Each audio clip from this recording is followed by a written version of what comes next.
In Search of Lost Time was written by Marcel Proust, a French author who loved to explore memory and feelings. The book, which is really a series of 7 novels, came out between 1913 and 1927, though Proust died before finishing the last parts. He started writing it in 1909 when he was in his late 30s, after spending years thinking about his life and the people he knew. Set in France, mostly in the late 1800s and early 1900s, the story follows a man looking back on his past, from his childhood to his adult years. It's a long book, famous for its deep thoughts about time, love, and how we remember things, showing how small moments can shape who we are.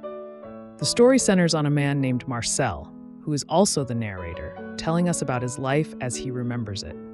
It begins with Marcel as a young boy, growing up in a small town called Combray, where his family spends their summers. He lives with his parents and grandmother, who he loves a lot, in a big house surrounded by gardens. Marcel, who is a sensitive child, often feels nervous and has trouble sleeping. One of his favorite memories is when his mother reads him stories at bedtime, which makes him feel safe. But he also remembers feeling sad when his parents send him to bed early, especially on nights when they have guests, because he wants to stay with them. One night, when Marcel is very young, he waits for his mother to come kiss him goodnight. But she's busy with a guest named Charles Swann. Marcel, who can't sleep without her, sends a note asking her to come, but his father gets annoyed and tells him to stop. Later, his mother does come, staying with him all night, which becomes a special memory for Marcel because it shows how much she cares.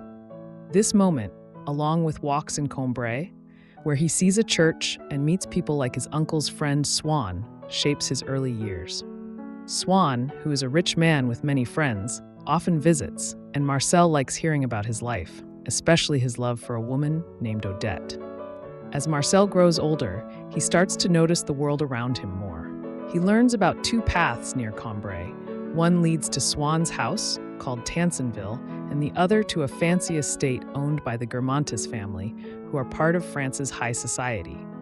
Marcel, who dreams of being part of their world, imagines the Guermantes as perfect, especially a young girl named Gilberte, Swann and Odette's daughter, who he meets one day while playing in a park.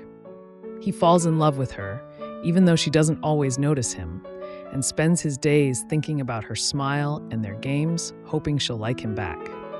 The story then moves forward to Marcel's teenage years, when he and his family visit a seaside town called Balbec. Marcel, who is still shy, feels excited to see the ocean and meet new people. At the hotel, he meets his grandmother's friend, Madame de Villeparisis, who introduces him to her nephew, Robert de Saint-Loup, a young man from the Guermantes family. Saint-Loup, who is kind and friendly, becomes Marcel's close friend, showing him around and talking about life. Marcel also meets a group of girls at the beach, including Albertine, who he finds pretty and mysterious.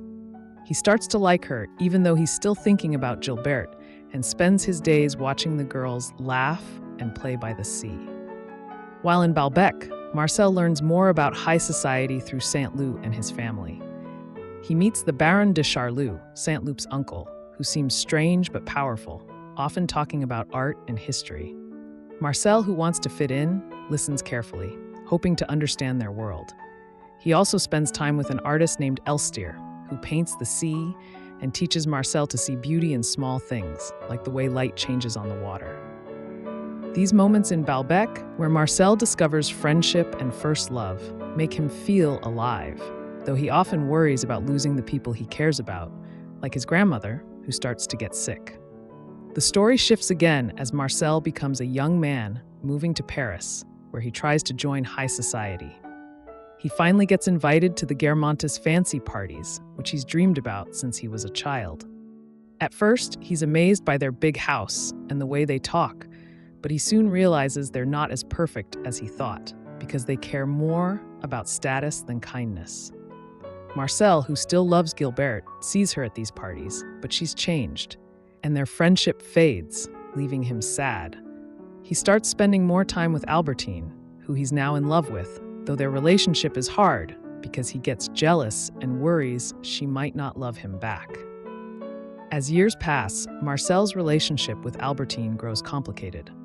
They spend time together in Paris, but Marcel, who often feels unsure, keeps asking her where she goes because he's afraid she's seeing other people. Albertine, who gets tired of his questions, sometimes pulls away, which makes Marcel even more anxious. One day, she leaves him, saying she needs space, and Marcel feels broken, begging her to come back. Soon after, he learns that Albertine died in an accident, falling from a horse, which leaves him in deep pain. He thinks about her all the time, wondering if he could have loved her better, and realizes how much he misses her laugh and her voice. The story then jumps to later years, when Marcel is older and the First World War has changed France. Many of his friends, like Saint Lou, go to fight, and some don't come back, which makes Marcel see how time takes everything away. He also learns secrets about people he knew, like the Baron de Charlus, who hides his true feelings for men, showing Marcel that everyone has a private side. Marcel's grandmother dies during this time, and her loss hits him hard because she was his biggest support.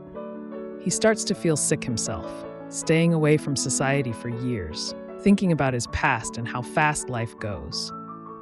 Near the end, Marcel goes to one last party at the Guermantes house, where he sees old friends who have aged a lot. He feels shocked because time has changed them so much, and he realizes he's old too. While waiting to go in, he steps on an uneven stone, which brings back a memory of a trip to Venice with his mother, making him feel happy and sad at the same time. This moment, along with a taste of a small cake called a madeleine dipped in tea, which he ate as a child, makes him understand that memories can bring the past back to life. He decides to write a book about his life, hoping to capture these moments before they're gone forever. The book ends with Marcel starting to write, knowing he doesn't have much time left because of his health. He wants to show how time changes people, but also how love, art, and memories can keep the past alive, even when everything else fades. The Remains of the Day shows how our memories shape who we are, making us think about the small moments that mean the most, like a taste or a smell that brings back the past. It looks at how time changes everything, people, love, society, and warns us to value what we have before it's gone, like Marcel's lost chances with Albertine. The story also explores how we see others, showing that even fancy people, like the Guermantes, have flaws, which teaches us to look deeper. The book is gentle but strong, asking big questions about life, love, and art, while reminding us to hold on to the things that make us feel alive, even as time moves on.